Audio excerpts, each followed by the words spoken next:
Dobre, meníme, Áno, poďte sa hrať na chvíľočku. Dobrovoľníctvu sa nevyhnem, ani keby som chcela.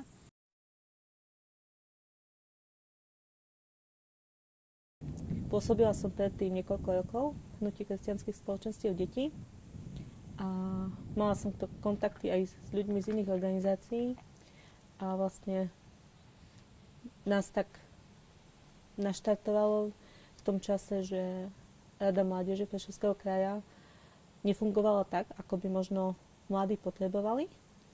Rada mládeže Prešovského kraja vznikla oficiálne v roku 2002.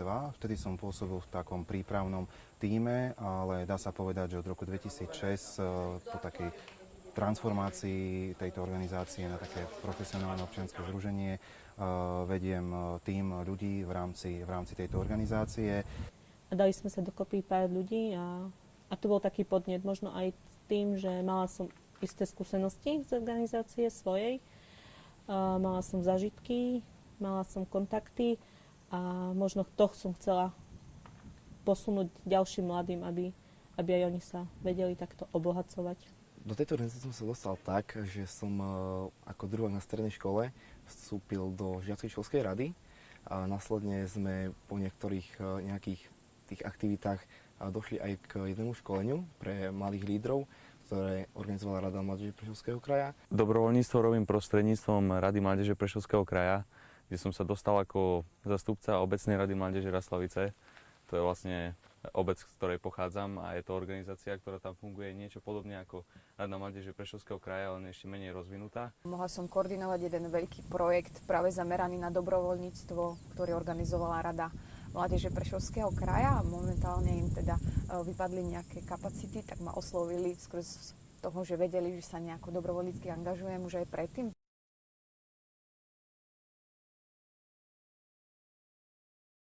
Hlavnou cieľovou skupinou Rady mládeže Prešovského kraja sú mladí ľudia do 30 rokov a taktiež aj pracovníci s mládežou z Prešovského kraja, ktorí sú členmi rôznych občianskych združení, mládežníckych parlamentov, obecných rád mládeže, ale napríklad aj žiackych školských rád. Ďalej taktiež pedagógovia, ktorí vidia potrebu neformálneho vzdelávania na školách. Aj vďaka nim vznikla naša žiacka školská rada a oni umožňujú taktiež množstvo aktivít alebo mnoho školení, ktoré vytvárajú pre mladých. Rada mládeže Prešovského kraja mi ponúkla zvýrazniť sa, urobiť niečo pre svoju školu, spoznal som nových ľudí. V podstate taká skupina ľudí, ktorí tvoria naozaj úžasný tím. A presne taký tím by som si prijala mať aj ja v tej svojej organizácii. Veľmi rada som, ak môžem vyslať svojich žiakov práve na aktivity, ktoré robí Prešovská rada mládeže. Ďalšou cieľovou skupinou sú zástupcovia miestnych a krajských úradov, ktorí majú priamu moc ovplyvňovať mládežnícku politiku na Slovensku, v kraji, v meste a podobne.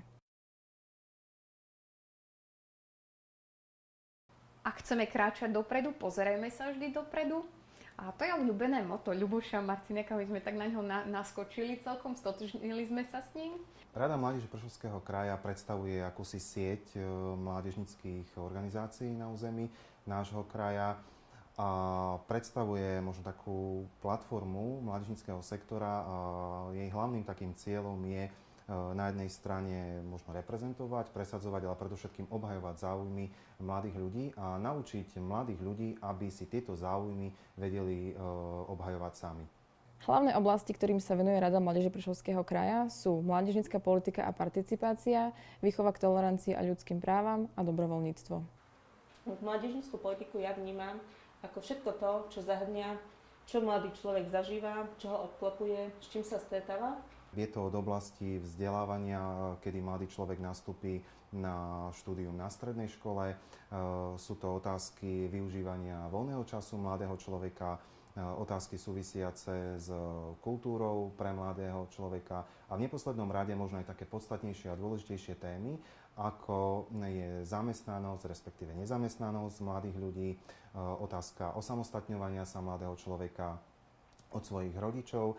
A práve Rade mládeže Prešovského kraja ide o to, aby sme tieto témy, jednotlivé témy oblasti mládežníckej politiky otvárali, aby sme diskutovali o týchto témach na jednej strane s mladými ľuďmi, ale na druhej strane aj s tými, ktorí reálne tieto veci môžu zmeniť a posunúť dopredu, a teda tým našim prirodzeným partnerom sú aj miestne samosprávy na území Prešovského kraja a takisto aj konkrétne Prešovský samosprávny kraj.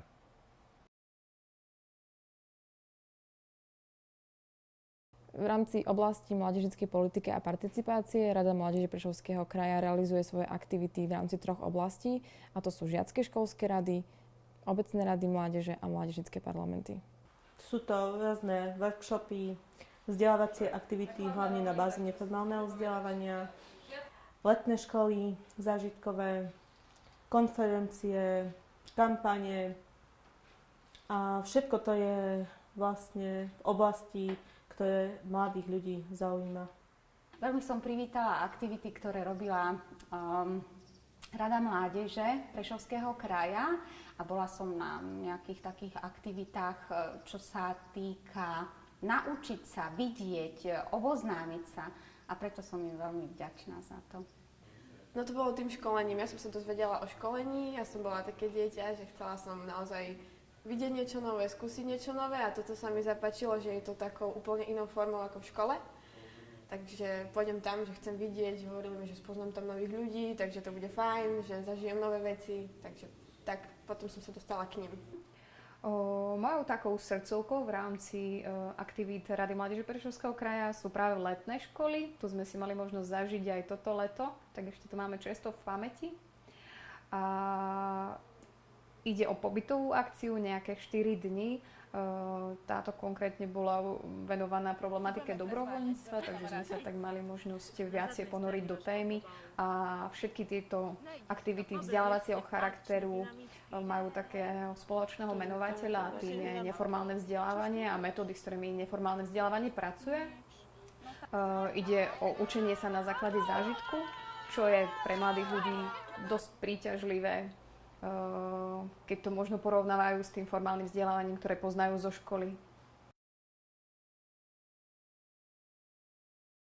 Ďalšou oblasťou je výchova k tolerancii a ľudským právam, kde využívame hlavne metódu Živé knižnice, ktorá slúži na odborovanie predsudkov a bariér, a taktiež aktivity z manuálu výchovy a vzdelávania mládeže k ľudským právam s názvom Kompas.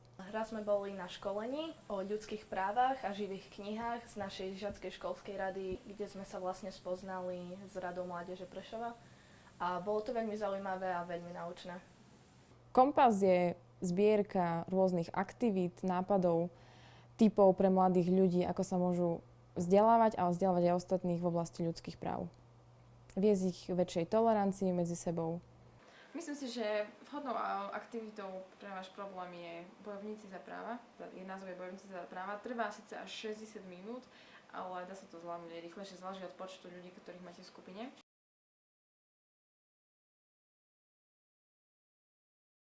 Treťou oblasťou Rady mládeže Prešovského kraja je dobrovoľníctvo, kde našou prioritou nie je dobrovoľničiť v pravom slova zmysle, ale skôr vytvárať priestor a možnosti na to, aby dobrovoľníctvo v našej spoločnosti, konkrétne na území Prešovského kraja, reálne fungovalo, bolo uznávané a akceptované verejnosťou i ľuďmi.